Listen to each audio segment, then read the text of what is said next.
അനാദിയായും ശാശ്വതമായും ദൈവമായിരിക്കുന്ന ഏക സത്യ ദൈവത്തിന് സ്തോത്രവും സ്തുതിയും പുകഴ്ചയും ബഹുമാനവും ഉണ്ടാകുമാറാകട്ടെ. നമ്മുടെ പാപങ്ങളെ തൻ്റെ ശരീരത്തിൽ ഏറ്റുകൊണ്ട് ക്രൂശിൽ കയറി പാപത്തിന് പരിഹാരം വരുത്തി കൈപ്പണിയല്ലാത്ത സ്വർഗീയ കൂടാരത്തിലേക്ക് സ്വന്തം രക്തവുമായി പ്രവേശിച്ച് നമുക്ക് എന്നേക്കുമുള്ള വീണ്ടെടുപ്പിനെ സാധിപ്പിച്ച ദൈവകുമാരനായ ക്രിസ്തുവിന്റെ നാമത്തിലുള്ള സ്നേഹ വന്ദനങ്ങളെയും ആദരവോടെ അറിയിക്കുന്നു. വിവിധമായ ദുഃഖങ്ങൾ, പ്രയാസങ്ങൾ ഒക്കെ നമ്മുടെയൊക്കെ ജീവിതത്തിൽ ഉണ്ടെങ്കിലും അവയെ കവിയുന്നതായ ദൈവിക സമാധാനവും പ്രത്യാശയും തന്ന് ദൈവം നമ്മെ നടത്തുന്നതോർത്ത് സ്തോത്രം. 61 സങ്കീർത്തനത്തിൽ പറയുന്നത് പോലെ നമ്മുടെ ഹൃദയം ക്ഷീണിക്കുമ്പോൾ അത്യുന്നതമായ പാറയെങ്കിലേക്ക് ഓടി അടുക്കുവാൻ നമുക്ക് ഭാഗ്യമുണ്ട്, നമുക്ക് അവസരമുണ്ട്. ലോകത്തിലെ മനുഷ്യർക്ക് അങ്ങനെ ഒരാശ്രയിക്കുവാൻ ഇടമില്ലാതിരിക്കുമ്പോൾ നമുക്ക് ആകാശവും ഭൂമിയും ഉണ്ടാക്കിയ സകലത്തിൻ്റെയും സ്രഷ്ടാവായ രചയിതാവായ ദൈവത്തിൽ ആശ്രയിപ്പാൻ ഭാഗ്യം ലഭിച്ചിരിക്കുന്നു. ദൈവത്തിന് സ്തോത്രം. ആകയാൽ ഏത് പ്രതികൂലങ്ങളെയും കർത്താവിങ്കലുള്ള വിശ്വാസവും പ്രത്യാശയും നിമിത്തം അതിജീവിച്ച് മുൻപോട്ട് പോകുവാൻ ഇനിയും സർവശക്തൻ നമുക്ക് കൃപ നൽകട്ടെ എന്ന ദൈവസന്നിധിയിൽ ആഗ്രഹിക്കുകയും പ്രാർത്ഥിക്കുകയും ചെയ്യുന്നു. പ്രാർത്ഥനയോടെ വെളിപ്പാട് പുസ്തകം 3-ാം അധ്യായത്തിലേക്ക് നമ്മുടെ ശ്രദ്ധയെ കൊണ്ടുപോകാം. 2-ഉം 3-ഉം അധ്യായങ്ങളിൽ കാണുന്ന 7 സഭകളിൽ ഏറ്റവും ഒടുവിലത്തെ സഭയായ ലവോദിക്യ സഭയോടുള്ള യേശുക്രിസ്തുവിന്റെ സന്ദേശമാണ് നാം പഠിക്കുന്നത്. സ്തോത്രം. അതിൽ നാം യേശുക്രിസ്തുവിന്റെ വെളിപ്പാടിനെ പറ്റിയായിരുന്നു പഠിച്ചുകൊണ്ടിരുന്നത്. ക്രിസ്തു തന്നെ പരിചയപ്പെടുത്തുന്നു. ആ പരിചയപ്പെടുത്തലുകൾ വളരെ പ്രസക്തമാണ്, വളരെ വിലയേറിയതാണ്. മറ്റാരെങ്കിലും യേശുവിനെ പറ്റി പറഞ്ഞതല്ല, യേശു സ്വയം തന്നെ പരിചയപ്പെടുത്തിയതാണ്. അതുകൊണ്ട് തന്നെ മറ്റൊരാൾ യേശുവിനെ പറ്റി പറയുന്നതിനേക്കാൾ വളരെ പ്രസക്തമായ പ്രസ്താവനകളാണ് ക്രിസ്തു തൻ്റെ ആളത്വത്തെക്കുറിച്ച് വെളിപ്പെടുത്തിയിരിക്കുന്നത്. ഒരിക്കൽ കൂടെ നമുക്ക് 14-ാമത്തെ വാക്യം വായിക്കാം. ലവോദിക്കയിലെ സഭയുടെ ദൂതൻ എഴുതുക, വിശ്വസ്തനും സത്യവാനും സാക്ഷിയായി ദൈവസൃഷ്ടിയുടെ ആരംഭമായ ആമേൻ എന്നുള്ളവൻ അരുളി ചെയ്യുന്നത്.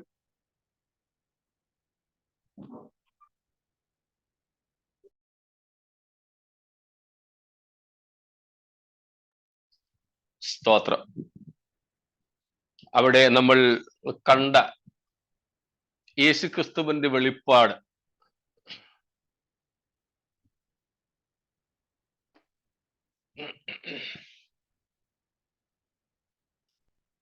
ഭാവികാല സംഭവങ്ങളുടെ വെളിപ്പെടുത്തൽ എന്നതിനേക്കാൾ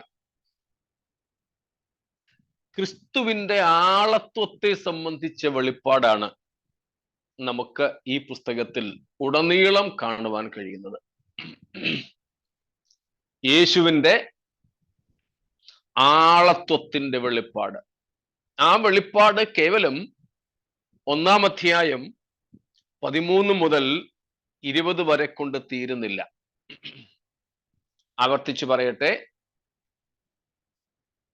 യേശുക്രിസ്തുവിനെ കുറിച്ചുള്ള അല്ലെങ്കിൽ യേശുക്രിസ്തുവിന്റെ ആളത്വത്തെ കുറിച്ചുള്ള വെളിപ്പാട് കേവലം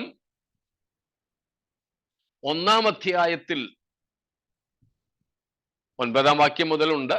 എന്നാലും കൃത്യമായി പറഞ്ഞാൽ 13 മുതലുള്ള വാക്യങ്ങളിൽ, 1-ാം അധ്യായം 13 മുതലുള്ള വാക്യങ്ങളിൽ നാം കാണുന്ന കാര്യങ്ങളിൽ യേശുവിന്റെ ആളത്വത്തിന്റെ വെളിപ്പാട് പരിമിതപ്പെടുന്നില്ല. അതിനും അതീതമായി കവിഞ്ഞു കിടക്കുകയാണ് ക്രിസ്തുവിനെ കുറിച്ചുള്ള വെളിപ്പാട്. അതിൽ ചിലതാണ് 7 സഭകളോട് യേശു ദൂതറിയിക്കുമ്പോൾ 7 സഭകൾക്കും വെളിപ്പെടുത്തിക്കൊണ്ടിരുന്നത്. നാം അതിൽ 6 സഭകളെ കുറിച്ചുള്ളത് കണ്ടു. 7ാമത്തെ ലവോദിക്കിയ സഭയോടുള്ള ബന്ധത്തിൽ ക്രിസ്തുവിന്റെ വെളിപ്പാടിനെ കുറിച്ചായിരുന്നു നമ്മൾ പഠിച്ചുകൊണ്ടിരുന്നത്. We have seen how Christ's personality or the person of Christ has been revealed or manifested to the readers of the book of Revelation, mainly the 7 churches or the entire church that exists in the church era. അപ്പോൾ സഭാ കാലയളവ് മുഴുവനും നിലനിൽക്കുന്ന സഭകൾക്ക് വേണ്ടി ക്രിസ്തു തന്നെ തന്നെ പരിചയപ്പെടുത്തുന്നു, ക്രിസ്തു തന്നെ തന്നെ വെളിപ്പെടുത്തി കൊടുക്കുന്നു. നാം അതാണ് കണ്ടുകൊണ്ടിരുന്നത്. സ്തോത്രം. അതിൽ ലവോദിക്യ സഭയ്ക്ക് യേശു തന്നെ വെളിപ്പെടുത്തിയ കാര്യം നമ്മൾ ഇന്നലെ കണ്ടു.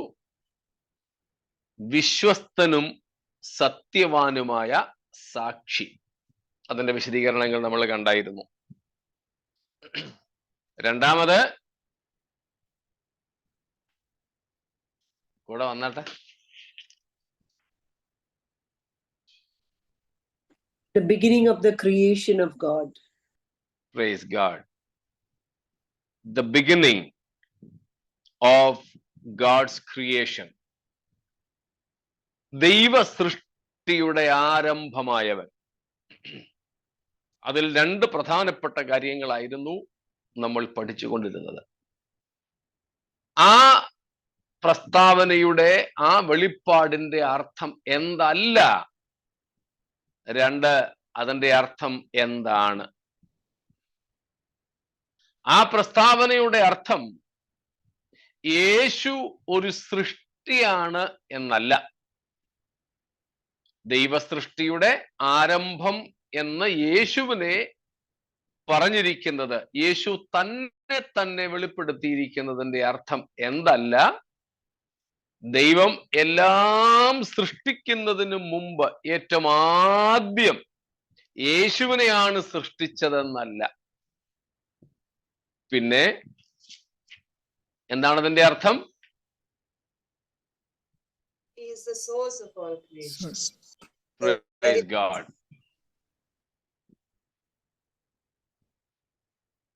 പിന്നെ അതിന്റെ അർത്ഥം നിങ്ങൾ ഓർത്ത് പറഞ്ഞതുപോലെ he is the very source or he is the very agent of creation. സകല സൃഷ്ടികൾക്കും മൂല കാരണമാണ് യേശു.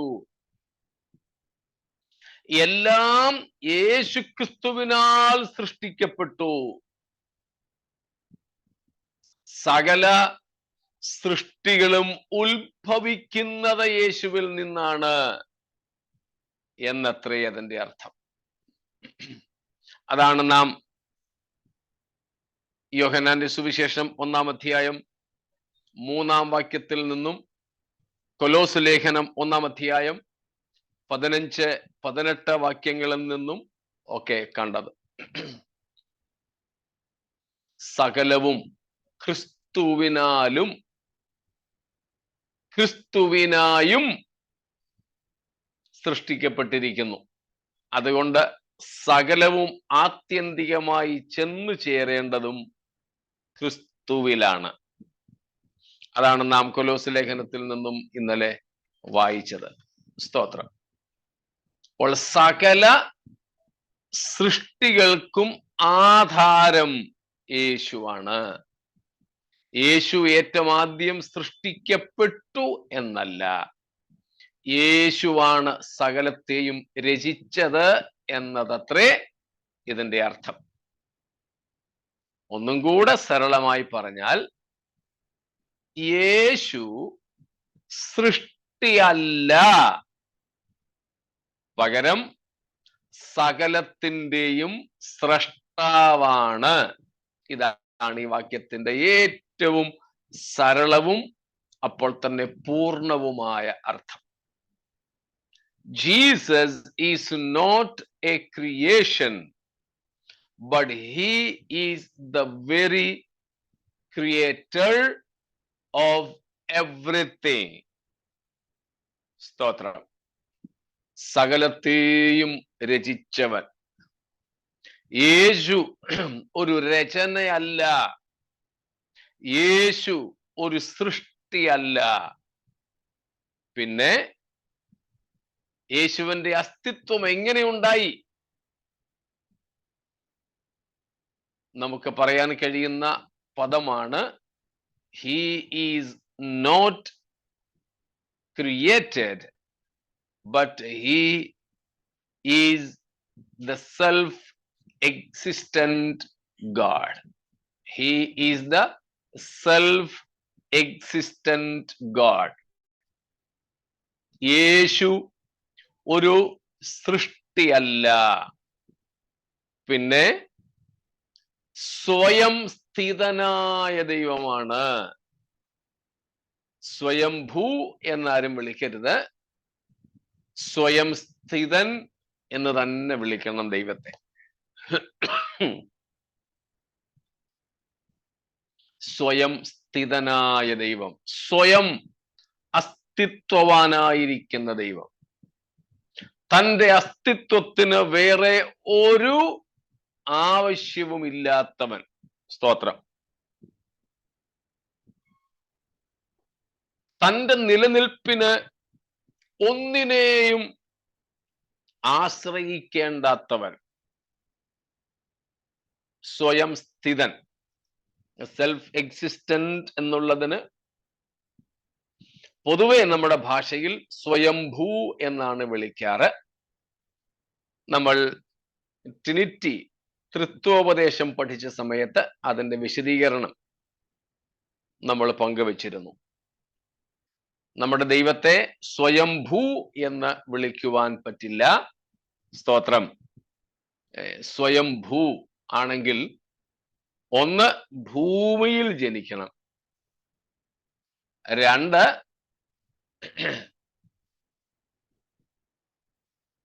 അവൻ ഭൂമിയിൽ ജനിച്ചാൽ മാത്രം പോരാ, ഒരു ആരംഭവും ഉള്ളവനാണെന്ന് കാണാൻ പറ്റും. ആരംഭവും ഉള്ളവനാണെന്ന്. എന്നാൽ നമ്മുടെ ദൈവത്തിന്, നമ്മുടെ ക്രിസ്തുവിന് എന്തില്ല? ആരംഭം ഇല്ല. അവസാനമോ? അത് ഇല്ല. സ്തോത്രം. ആരംഭവും അവസാനവും ഇല്ലാത്ത ആദ്യന്ത്യനായവനാണ് നമ്മുടെ കർത്താവ്. അൽഫയും ഒമേഗയുമായവൻ. സ്തോത്രം. സകലത്തിന്റെയും തുടക്കത്തിനു മുമ്പേ ഉണ്ടായിരുന്നവനും സകലത്തിന്റെയും ഒടുക്കത്തിന് ശേഷവും ഉണ്ടായിരിക്കുന്നവനും ആയവൻ. സ്തോത്രം. നമ്മുടെ ദൈവത്തിന്റെ മഹത്വമാണത്, നമ്മുടെ കർത്താവിന്റെ മഹത്വമാണത്. സ്തോത്രം. Self existent. Yes, and therefore he is God in himself. തന്നിൽ തന്നെ അസ്തിത്വമുള്ളവനാണ്. ദൈവത്തിന്റെ ജീവന്റെ പ്രത്യേകത നമ്മൾ പഠിച്ചിട്ടുണ്ട്, ഓർമ്മ കാണുമായിരിക്കുമല്ലോ. ദൈവത്തിന്റെ ജീവന്റെ പ്രത്യേകത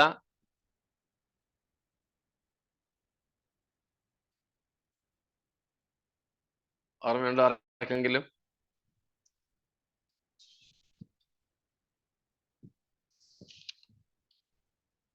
ഡോക്ടർ സാജു എന്തോ പറഞ്ഞു, മ്യൂട്ടാ. പക്ഷേ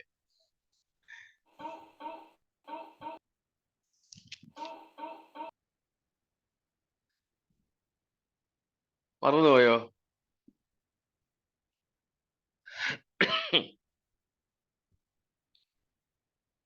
ജീവനെ പകരുന്നത്. എന്നാൽ ജീവനെ പകരുന്നതാണ് അതിലും പ്രത്യേകമായിട്ടുള്ളത്, അതിലും വിശേഷപ്പെട്ടത്. ശുദ്ധി അല്ല അല്ല, അത് ദൈവത്തിന്റെ പ്രകൃതമാണ്, ദൈവത്തിന്റെ ജീവന്റെ വിശേഷത. The uniqueness of the life of God.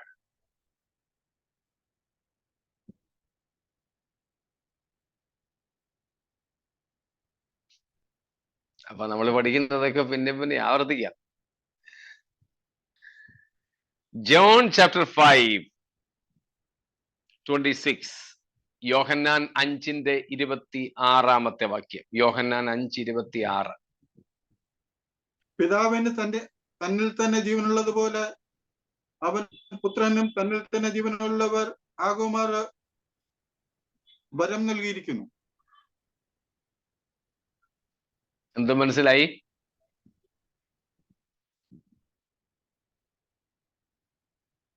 ദൈവത്തിന്റെ ജീവന്റെ പ്രത്യേകത Life within himself. Yeah.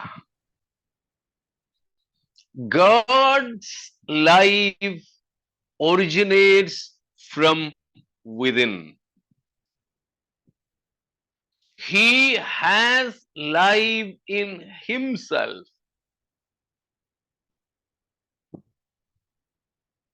നമുക്ക് ആർക്കെങ്കിലും നമ്മിൽ തന്നെ ജീവനുണ്ടോ?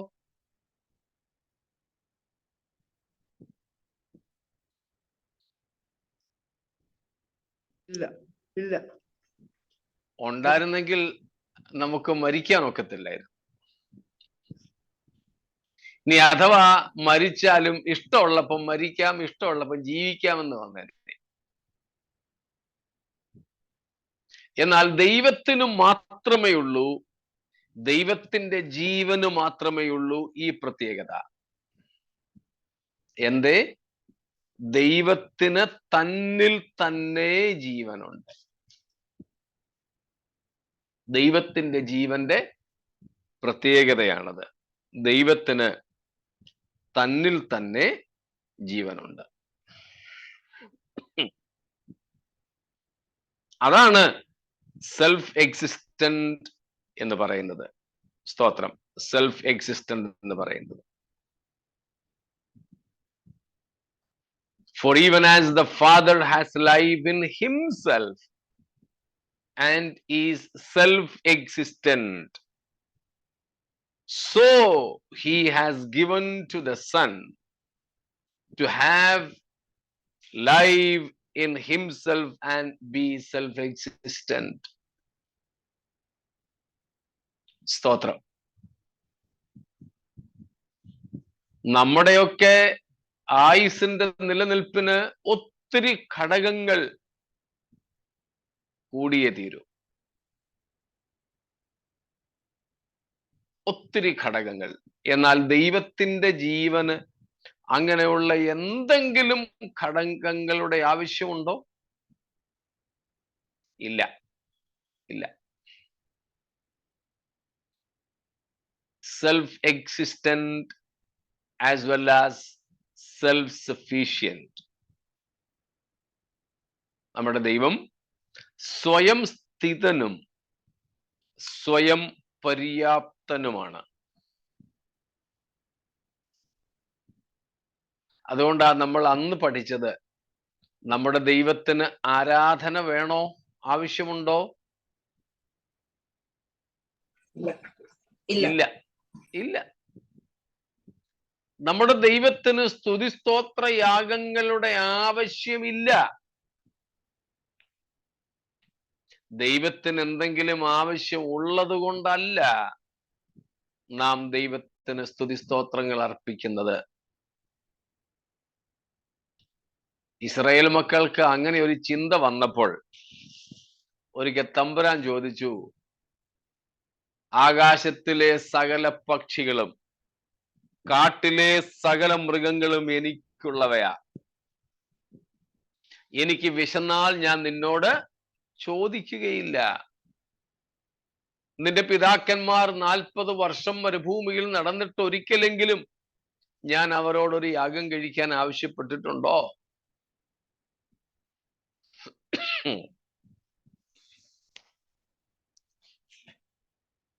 നമ്മുടെ ദൈവത്തിന് ആവശ്യമുള്ളതായിട്ട് ഒന്നുമില്ല. സ്തോത്രം. അവൻ സ്വയം സ്ഥിതനും സ്വയം പര്യാപ്തനുമാണ്. ഇതുകൊണ്ട് ആരും ദൈവത്തെ സ്തുതിക്കാതെയും മഹത്വപ്പെടുത്താതെയും ഒന്നും ഇരുന്നേക്കരുത്. ദൈവത്തിന് ഇതൊന്നും ആവശ്യമില്ല. പക്ഷേ ദൈവത്തിന് ആവശ്യമുള്ളത് കൊണ്ട് ഉപജീവിച്ചോട്ടെന്ന് വിചാരിച്ചു കൊടുക്കുന്നതൊന്നും അല്ല സ്തുതിയും സ്തോത്രവും. ഔദാര്യമല്ല, നമ്മുടെ ആരുടെയും ഔദാര്യമല്ല ദൈവത്തിന് സ്തുതി സ്തോത്രങ്ങൾ.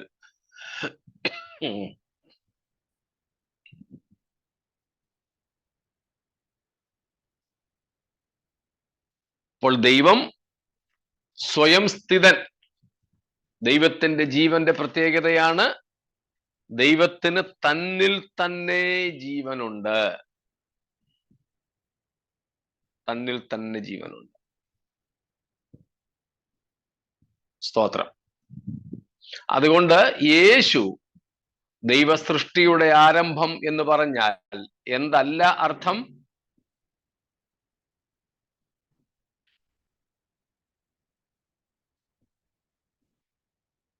ഒന്നും കൂടെ മനസ്സിലായവർ പറഞ്ഞാട്ടെ സിസ്റ്റർ.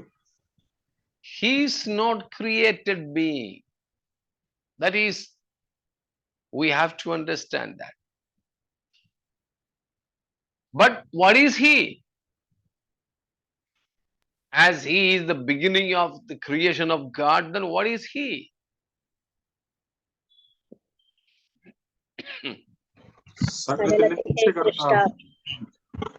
സകലത്തിനും കാരണഭൂതനായവൻ.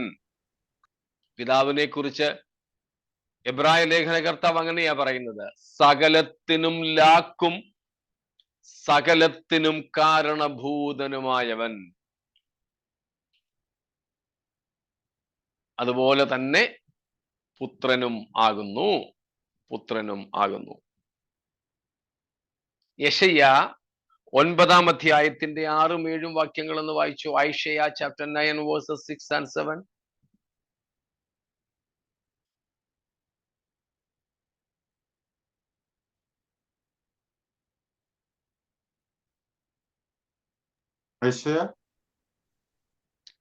നമുക്ക് ഒരു ശിശു ജനിച്ചിരിക്കുന്നു, നമുക്ക് ഒരു മകൻ നൽകപ്പെട്ടിരിക്കുന്നു, ആധിപത്യം അവന്റെ തോളിൽ ഇരിക്കും. അവന് അത്ഭുത മന്ത്രി, വീരനാം ദൈവം, നിത്യപിതാവ്, സമാധാന പ്രഭു എന്ന് പേർ വിളിക്കപ്പെടും. അവന്റെ ആധിപത്യത്തിന്റെ വർധനയ്ക്കും സമാധാനത്തിനും അവസാനം ഉണ്ടാകുകയില്ല. ദാവീദിന്റെ സിംഹാസനത്തിലും അവന്റെ രാജ്യത്വത്തിലും ഇന്നു മുതൽ എന്നേക്കും അവൻ അതിനെ ന്യായത്തോടും നീതിയോടും കൂടെ സ്ഥാപിച്ച് നിലനിർത്തും. സൈന്യങ്ങളുടെ യഹോവയുടെ തീക്ഷ്ണത അതിനെ നിവർത്തിക്കും. സ്തോത്രം. നമ്മുടെ കർത്താവിന് കൊടുത്തിരിക്കുന്ന വിവിധ പേരുകളാണ്. ഐശയ്യാ 9, 6 and 7 ആണ് നമ്മൾ വായിച്ചു കേട്ടത്. അവിടെ യേശുക്രിസ്തുവിന് കൊടുത്തിരിക്കുന്ന ഒരു പേര് കണ്ടോ? നിത്യപിതാവ്. അവന്റെ രാജ്യത്വത്തിന് അവസാനമുണ്ടാകയില്ല. നിത്യപിതാവായിട്ടുള്ളവനാണ് യേശു. സ്തോത്രം. മീഖ 5:2 കൂടെ വന്ന് നോക്കിക്കാട്ടെ. മീഖ 5:2, മൈഖ 5:2.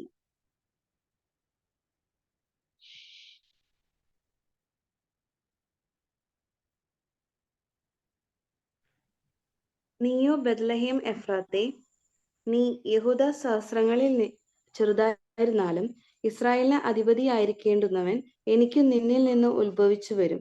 അവന്റെ ഉത്ഭവം പണ്ടേയുള്ളതും പുരാതനമായതും തന്നെ. സ്തോത്രം. യേശുക്രിസ്തുവിന്റെ ജനന സ്ഥലത്തെ കുറിച്ച് മീഖ പ്രവചിച്ചതാണ്. യേശു എവിടെ ജനിക്കും? എന്നുള്ളതിനെ കുറിച്ച് പറയുമ്പോൾ യേശു ആരാണെന്നും കൂടെ പറഞ്ഞിട്ടുണ്ട്. ബേത്ലഹേം എഫ്രാത്ത, അവിടെയാണ് യേശു ജനിക്കുന്നതെന്ന് പ്രവാചകൻ യേശുവിന്റെ ജനനത്തിന് ഏകദേശം 700 വർഷങ്ങൾക്ക് മുമ്പ് വിളിച്ചു പറഞ്ഞു. എന്നിട്ട് അവിടെ പറയുന്നു, യേശുവിന്റെ പേര് കണ്ടോ? സ്തോത്രം.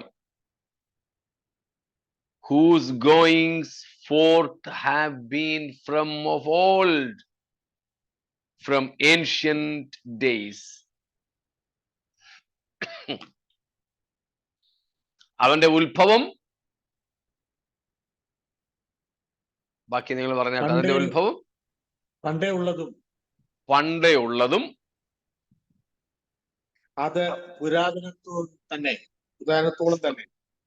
പുരാതനത്വം ഉള്ളതാണ്. Ancient of days. സ്തോത്രം.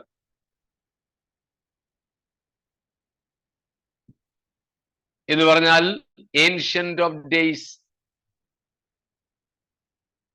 മുൻകാല നിത്യത, അതുമുതലേ ഉള്ളവനാണ് നമ്മുടെ കർത്താവെന്നാണ് ഇവിടെ പറഞ്ഞിരിക്കുന്നത്. തന്റെ ജനനത്തിനും മുൻപ് തന്നെ. The child was born in Bethlehem, but the son was from everlasting. Absolutely.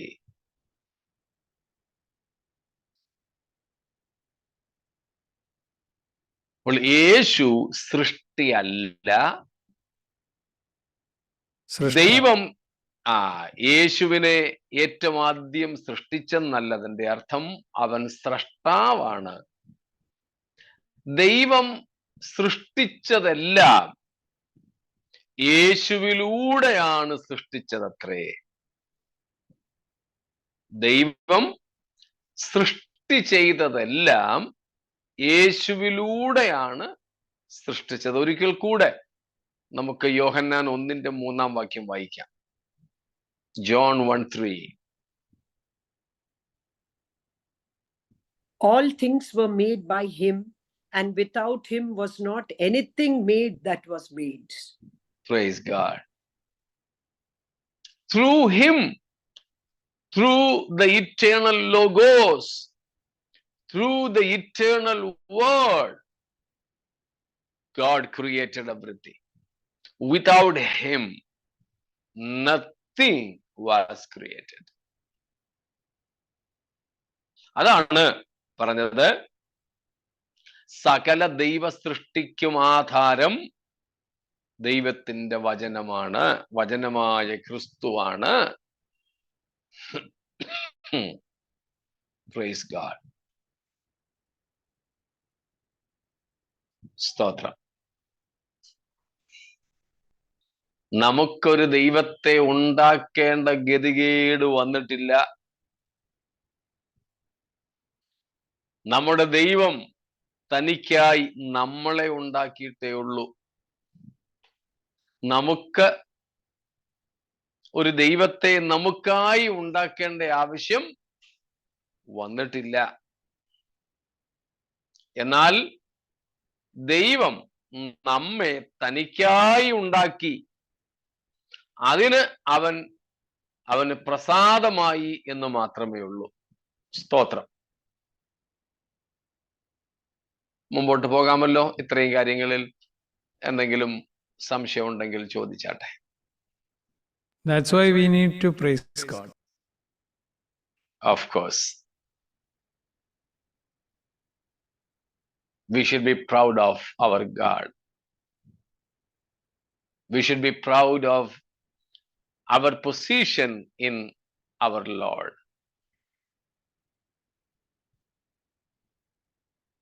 അതുകൊണ്ട് ആ സങ്കീർത്തനക്കാരൻ പറഞ്ഞത്, യഹോവ ദൈവമായിരിക്കുന്ന ജാതിയും അവൻ തനിക്ക് അവകാശമായി തിരഞ്ഞെടുത്ത ജനവും ഭാഗ്യമുള്ളത്. സ്തോത്രം.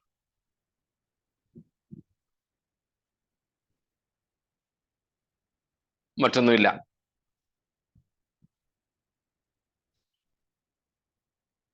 അടുത്ത പേര് യേശുവിൻ്റെത് നാം കാണുന്നത് എന്താണ്? Amen. ആമേൻ. സ്തോത്രം. ആമീൻ എന്നുള്ളവൻ. സ്തോത്രം. ആമീന്റെ അർത്ഥം നമുക്കറിയാമല്ലോ.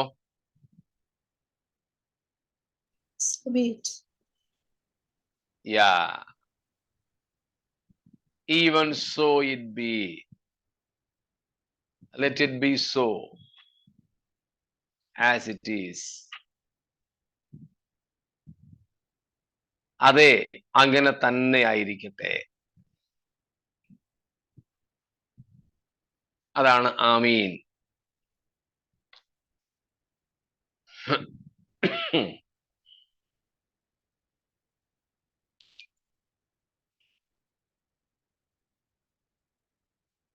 യേശുക്രിസ്തുവിന്റെ വിശ്വസ്തനും സത്യവാനും എന്ന പേരിനോട് വളരെ ഒത്തിരിക്കുന്ന ഒരു പേരാണ് ആമീൻ എന്ന പേര്. ആമീൻ എന്ന പേര്. സ്തോത്രം.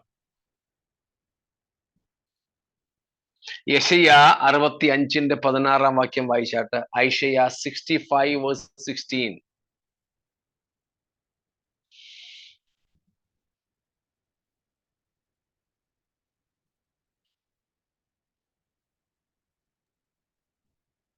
മുമ്പിലത്തെ കഷ്ടങ്ങൾ മറന്നു പോവുകയും അവ എന്റെ കണ്ണിന് മറഞ്ഞിരിക്കുകയും ചെയ്യുക കൊണ്ട് ഭൂമിയിൽ തന്നെത്താൻ അനുഗ്രഹിക്കുന്നവൻ സത്യദൈവത്താൽ തന്നെത്താൻ അനുഗ്രഹിക്കും. ഭൂമിയിൽ സത്യം ചെയ്യുന്നവൻ സത്യദൈവത്തെ ചൊല്ലി സത്യം ചെയ്യും. സത്യദൈവം. ഈ ആമീൻ എന്നുള്ളത് ദൈവത്തിന്റെ സത്യവുമായി ബന്ധപ്പെട്ട വിഷയമാണ്. സത്യമായവൻ. സ്തോത്രം.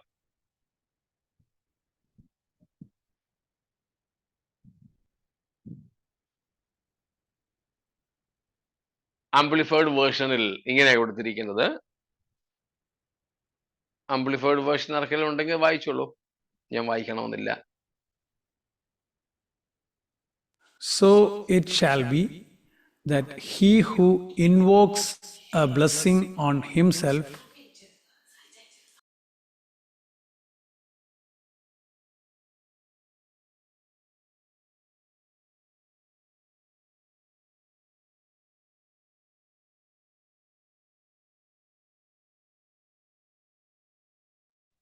യെശയ്യാ 65:16 നാം കാണുന്നത്.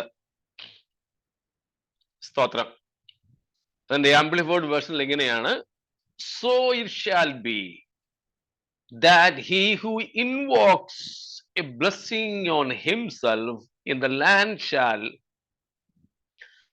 do so by saying, may the God of truth and fidelity, in bracket the Amen, bless me.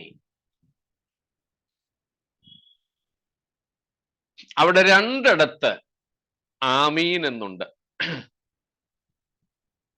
അതിൽ ഒന്നാമത്തേതാണ്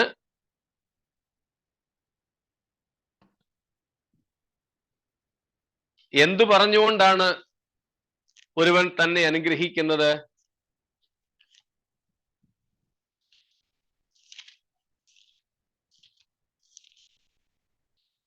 മലയാളത്തിൽ നമ്മൾ കാണുന്നത് കഷ്ടങ്ങൾ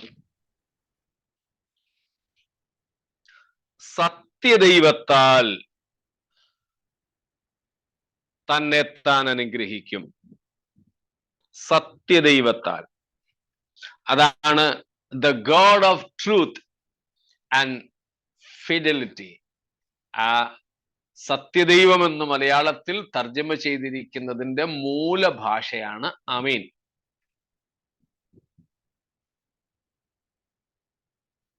പിന്നീട് നാം കാണുന്നു, and he who takes an oath in the land shall swear by the God of truth and faithfulness to his promises. Again, the amen എന്ന് പറഞ്ഞാൽ സത്യദൈവത്തെ ചൊല്ലി സത്യം ചെയ്യും. വീണ്ടും മലയാളത്തിൽ സത്യദൈവം എന്ന് തന്നെയാണ് അവിടെ പറഞ്ഞിരിക്കുന്നത്. എന്നാൽ അവിടെ അല്പവും കൂടെ വിശദമായിട്ട് കൊടുത്തിട്ടുള്ളത് സ്തോത്രം സത്യം ചെയ്യുന്നു. ഒന്നാമത് അനുഗ്രഹിക്കുന്നു, രണ്ടാമത് സത്യം ചെയ്യുന്നു. First one is a blessing and second one is an oath. മനസ്സിലാവുന്നുണ്ടോ?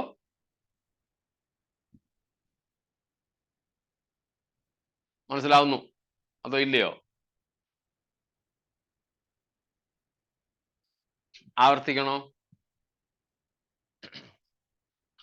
ആവർത്തിക്കണം. ഓക്കെ.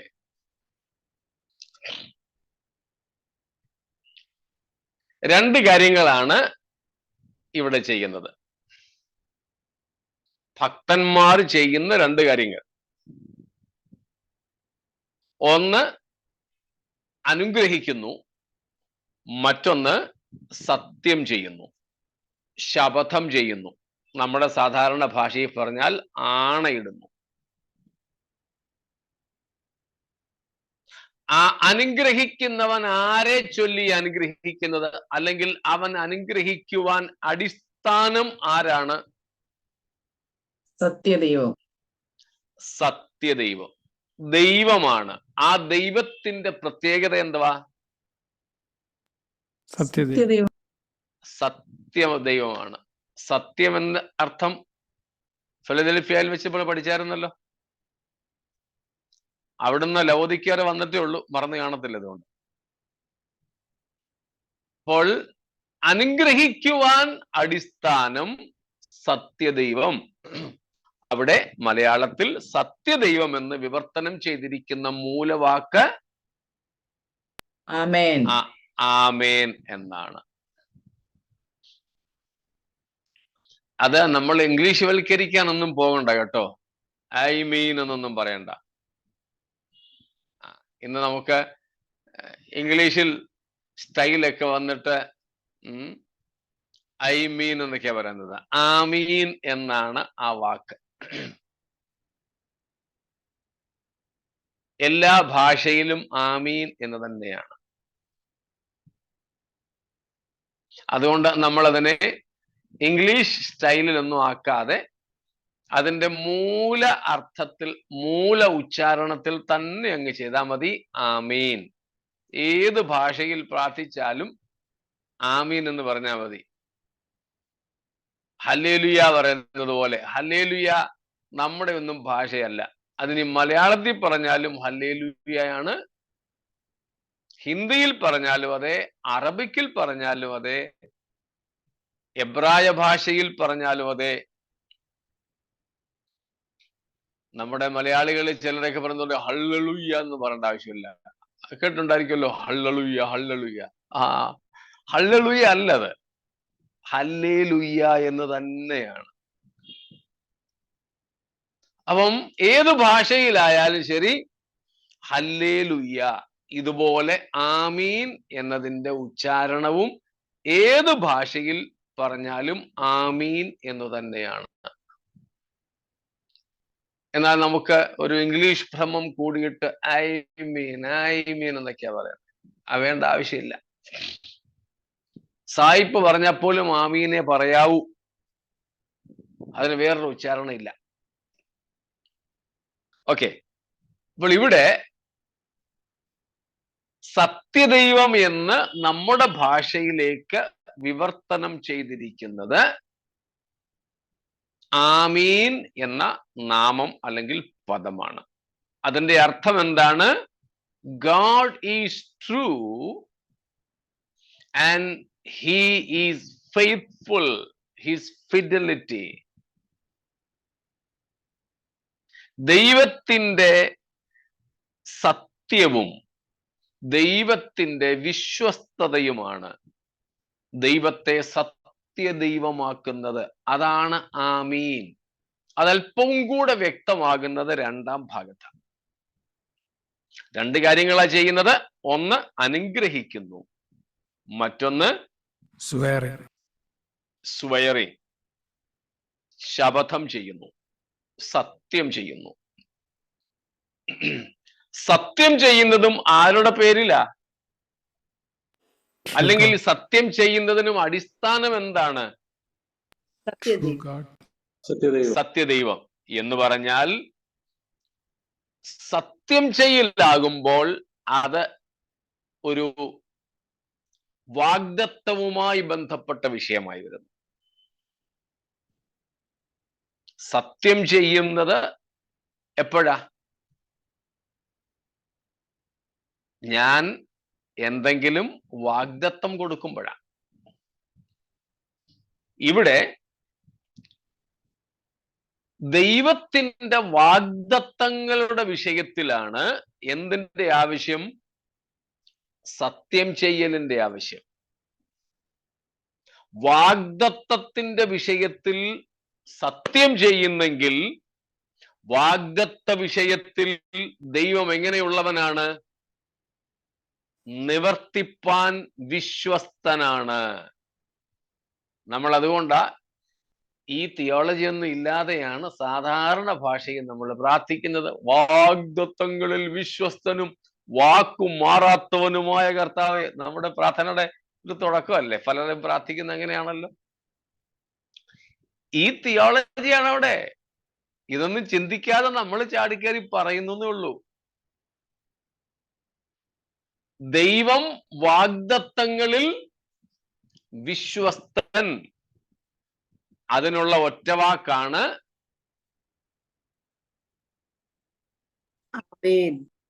ദൈവം.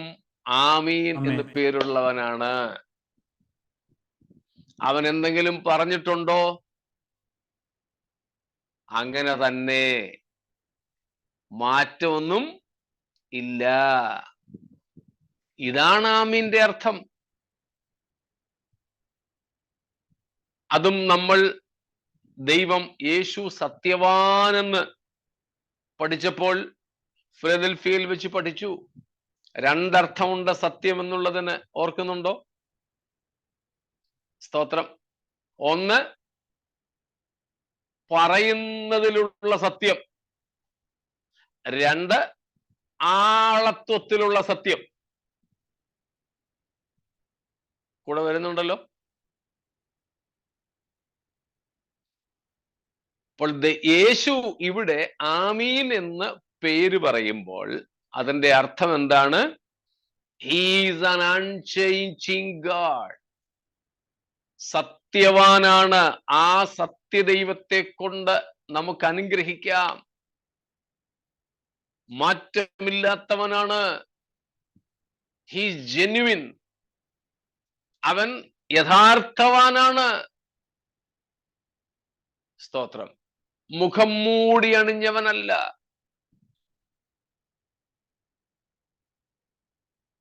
യഥാർത്ഥവാൻ, സത്യവാൻ. ആ ദൈവത്തിന്റെ സത്യത്തെയാണ് ഇവിടെ ആമീൻ എന്ന പദം കൊണ്ട് അർത്ഥമാക്കുന്നത്. അത് അനുഗ്രഹത്തിന് നിദാനമാണ്. Thank you. രണ്ട്, സത്യം ചെയ്യുന്നതിലും എന്താണ്? ദൈവം ആമീനാണ് എന്ന് പറഞ്ഞാൽ അവർ God is a God of truth and faithfulness in fulfilling his promises. Because our God is true and faithfulness in relation with his promises, he is called the Amen. Hallelujah. ഇപ്പം വ്യക്തമാണോ? ഇപ്പം ക്ലിയർ ആയോ? Yes, Pastor. Praise God. പൗലോസിന്റെ ഒരു വാചകം കൂടെ നമുക്ക് അതിനോട് ചേർത്ത് ചിന്തിക്കാം. 2 കൊരിന്ത്യർ ലേഖനം ഒന്നാമത്തെ അധ്യായം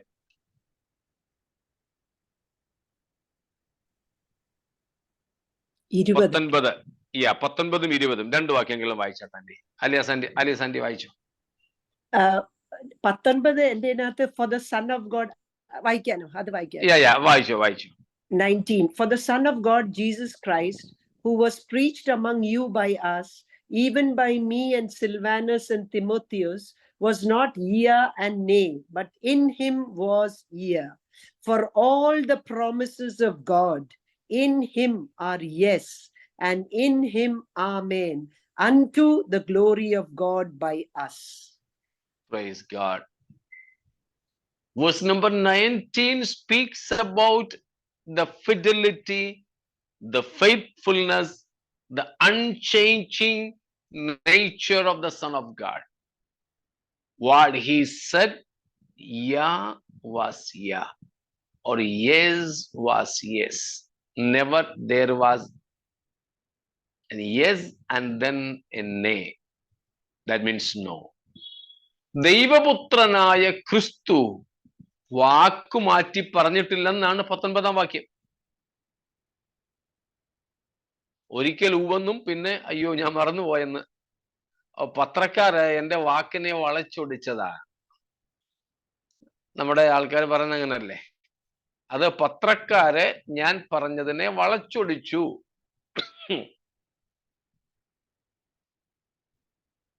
അല്ലെ, വായിച്ച് നിങ്ങൾക്ക് തെറ്റിദ്ധാരണ ഉണ്ടായി എന്ന് നമ്മുടെ നേതാക്കന്മാരൊക്കെ പറയുന്നത്. മലക്കം മറിയാൻ നമ്മുടെ ആൾക്കാർക്ക് ഒരു പ്രയാസമില്ല, സർക്കാരുകളായാൽ പോലും. ഇപ്പോൾ പറഞ്ഞതല്ല പിന്നെ പറയുന്നേ. എന്നാൽ യേശുക്രിസ്തു അങ്ങനെയായിരുന്നോ? അല്ല. സ്തോത്രം. ആംപ്ലിഫൈഡ് വേർഷനകത്ത് കുറച്ചുകൂടെ in him it is always the divine yes. Yeah, the divine yes. ആ ഡിവൈൻ യെസിന്റെ അർത്ഥമാണ് ആമേൻ. സ്തോത്രം. ദൈവം മാറ്റി പറയുന്നില്ല. അതാണ് 20-ാം വാക്യത്തിൽ വീണ്ടും ദൈവത്തെക്കുറിച്ച് പൗലോസ് പറഞ്ഞത്. ദൈവത്തിന്റെ വാഗ്ദത്തങ്ങൾ എത്ര ഉണ്ടെങ്കിലും അവനിൽ ഉവ്വ് എന്നത്രേ. സ്തോത്രം. ഇതാണ് യേശു തന്നെ താൻ ആമീൻ എന്ന് വെളിപ്പെടുത്തിയതിന്റെ അർത്ഥം. എന്ന് പറഞ്ഞാൽ നമുക്ക് നമ്മുടെ കർത്താവിനെ നമ്പാം, വിശ്വസിക്കാം. സ്തോത്രം. വാക്ക് പറഞ്ഞിട്ട് മാറിപ്പോകത്തില്ല. അവസരവാദിയല്ലെന്ന്. അവസരവാദിയല്ല. മറന്നു പോകുന്ന പ്രശ്നവും ഇല്ല, മാറിപ്പോകുന്ന പ്രശ്നവും ഇല്ല. നമ്മൾ ചിലപ്പോഴൊക്കെ ചിലത് പറയും, പക്ഷെ മറന്നുപോകും. ചിലപ്പോൾ മറന്നില്ലെങ്കിലും മാറിപ്പോകും. സ്തോത്രം. അനന്യാസിന്റെയും സഫീറയുടെയും ഒക്കെ കൂട്ട് വിറ്റ് മൊത്തം കൊടുത്തേക്കാമടി എന്നും പറഞ്ഞ് അച്ഛനും അമ്മമ്മയും കൂടെ വിറ്റത്. കുറച്ച് കഴിഞ്ഞപ്പോഴത്തേക്കിനും മനസ്സ് മാറി. എടേ ഇത്രയും കൊടുക്കണോടി. ഞാനും അത് അച്ഛനോട് പറയാനിരിക്കുകയായിരുന്നു. നമ്മുടെ രണ്ടുപേരുടെ ഉള്ളിൽ ഒരേപോലെ ആന്നല്ലോടി ആത്മാ പ്രവർത്തിച്ചേ. ആന്നച്ചാ. പിന്നെ നമ്മളെ അന്ന് പാസ്റ്റർ കല്യാണം കഴിപ്പിച്ചപ്പോഴും അങ്ങനല്ലായിരുന്നു പറഞ്ഞത്.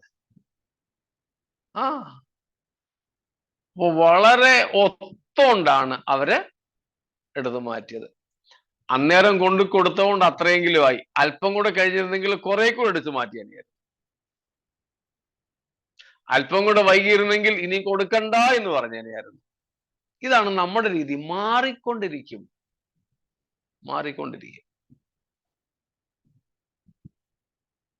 എന്നാൽ ദൈവത്തിൽ അങ്ങനെ ഇല്ല.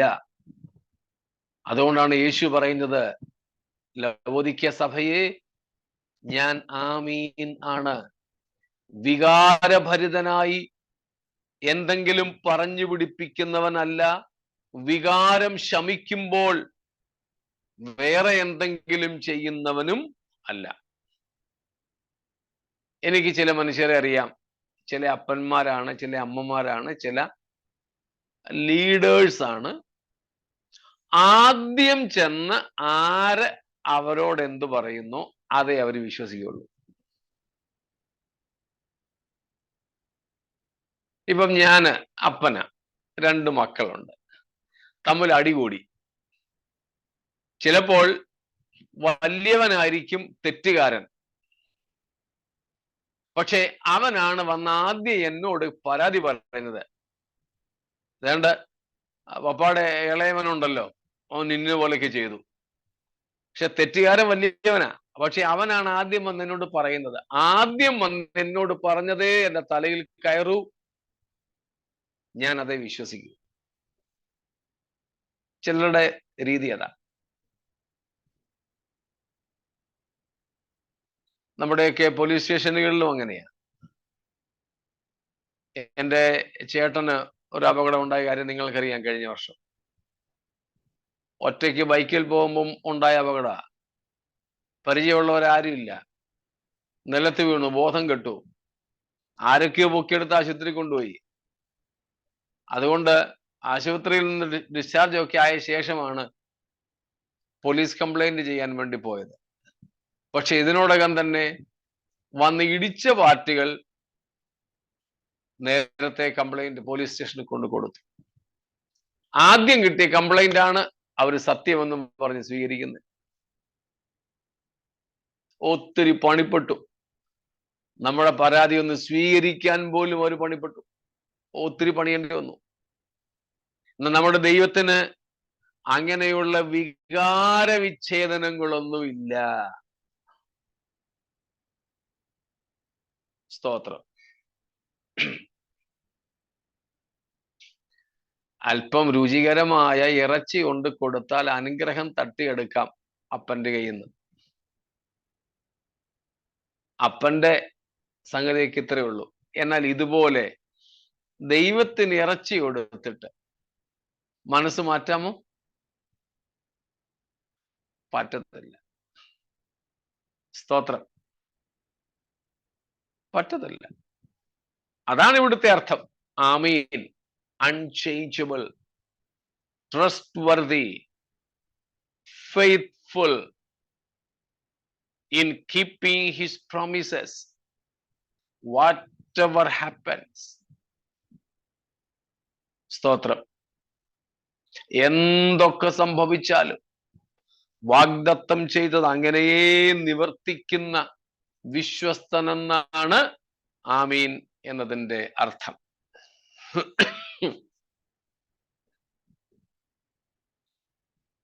John 1:51, യോഹന്നാൻ 1:51.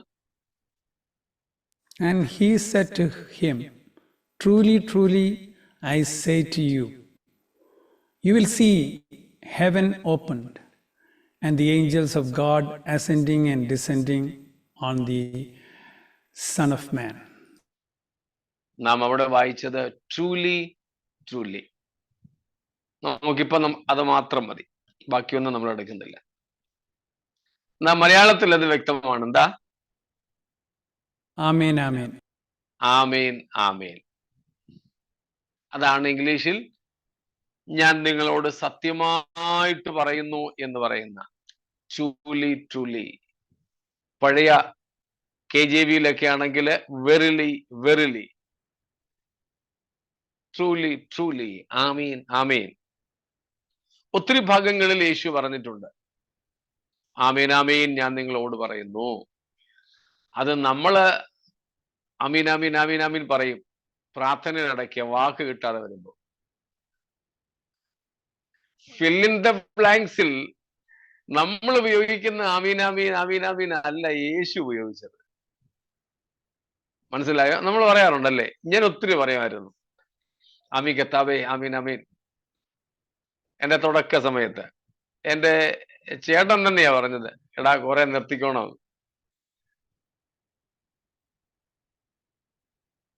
അപ്പൊ യേശു ഇവിടെ ആമീൻ ആമീൻ എന്ന് പറയുന്നത് വാക്കുകൾ കിട്ടാത്തത് കൊണ്ട് വാചകം പൂരിപ്പിക്കാനുള്ള ഒരു തത്രപ്പാടിലല്ല.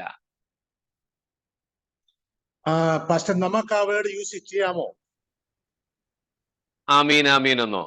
യാ, ആമീൻ ആമീൻ എന്ന് നമുക്ക് പറയാൻ പറ്റില്ല. എന്നാൽ പുതിയ നിയമം നമ്മളെ പഠിപ്പിക്കുന്നത് പോലെ നിങ്ങളുടെ വാക്ക് ഉവ്വ് എന്നും ഉവ്വ് എന്നും ഇല്ല ഇല്ല എന്നും ആയിരിക്കട്ടെ. അതിനപ്പുറമായതൊക്കെ ദുഷ്ടനിൽ നിന്ന് വരുന്നു. അതുകൊണ്ട് നമുക്ക് ആ നിലയിൽ ആണയിട്ട് അല്ലെ സത്യം ചെയ്ത് പറയേണ്ട ആവശ്യവുമില്ല. നമ്മൾ ഒട്ട ആമീൻ എന്ന് പറയാൻ യോഗ്യരും അല്ല.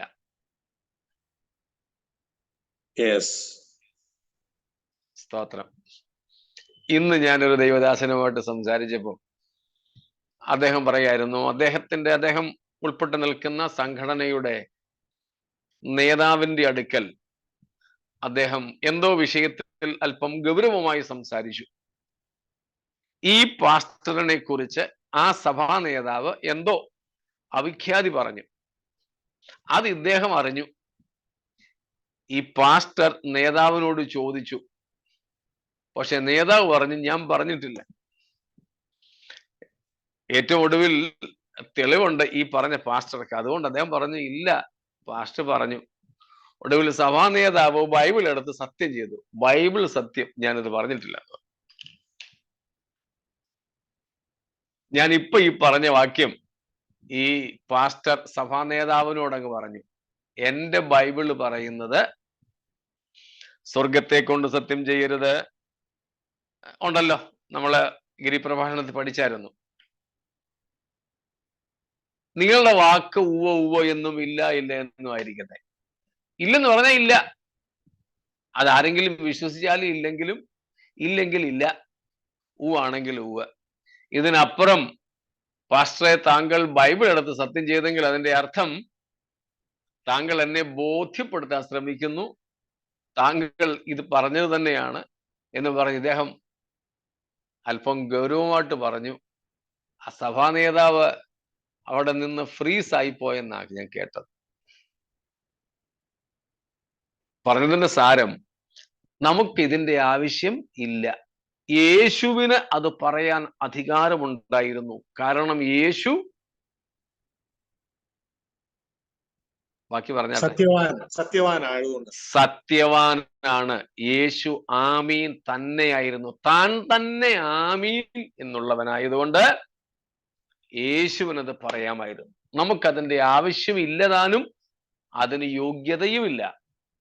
എന്നാൽ നമ്മുടെ വാക്കുകൾ സത്യമായിരിക്കണം. യേസ് എന്ന് പറഞ്ഞാൽ യേസ് ആയിരിക്കണം, ഇല്ല എന്ന് പറഞ്ഞാൽ ഇല്ല എന്നുമായിരിക്കണം. അതിനപ്പുറത്തേക്ക് നമ്മൾ വേണ്ട. ഞാൻ പറഞ്ഞു ബ്രദറെ, പറഞ്ഞെങ്കിൽ പറഞ്ഞു. ഞാൻ പറഞ്ഞിട്ടില്ല, ഇല്ല, അത്ര മതി. അതുകൊണ്ട് യേശു പറഞ്ഞെന്നും പറഞ്ഞ് നമ്മൾ ആമീൻ ആമീൻ പറയാൻ പോകേണ്ട. ഇങ്ങേയറ്റം സത്യമായിട്ടും അങ്ങനാണെന്ന് പോലും നമുക്ക് പറയേണ്ട ആവശ്യമില്ല. അത് വിശ്വസിച്ചാലും ഇല്ലെങ്കിലും ഇങ്ങനെയാണ് കാര്യം, അത് മതി. സ്തോത്രം. അപ്പോൾ ഒത്തിരി ഭാഗത്ത് യേശു ആമീൻ ആമീൻ എന്ന് പറഞ്ഞിട്ടുണ്ട്.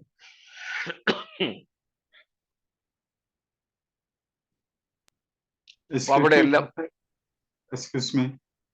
ചിലപ്പോഴൊക്കെ നമ്മള് എന്തെങ്കിലും പറഞ്ഞാൽ, എന്തെങ്കിലും ഗുഡ് ന്യൂസ് കിട്ടിയാലും ആമേൻ നമ്മൾ പറയുന്നത്, is it right or wrong? അത് നമ്മൾ പ്രാർത്ഥന കഴിഞ്ഞിട്ട് ആമീൻ പറയുന്ന പോലെ ഉള്ളൂ. പ്രാർത്ഥന സപ്പോസ് പ്രാർത്ഥന കഴിഞ്ഞിട്ട് ആമീൻ പറയുന്നത് പോലെ ഉള്ളെന്നാ പറഞ്ഞത്. നമ്മൾ കേട്ട ഒരു കാര്യം അല്ലെങ്കിൽ ഒരാള് ആശംസിച്ച ഒരു കാര്യം, ആമീൻ അങ്ങനെ തന്നെ ആകട്ടെ, ഞാൻ അത് ഉൾക്കൊള്ളുന്നു എന്നാണ് അതിന്റെ അർത്ഥം. ഓക്കെ.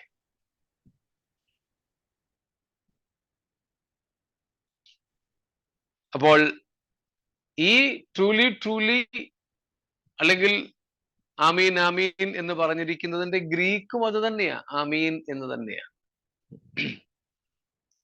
അതാണ് ആ തർജ്ജമ ചെയ്തിരിക്കുന്നത്.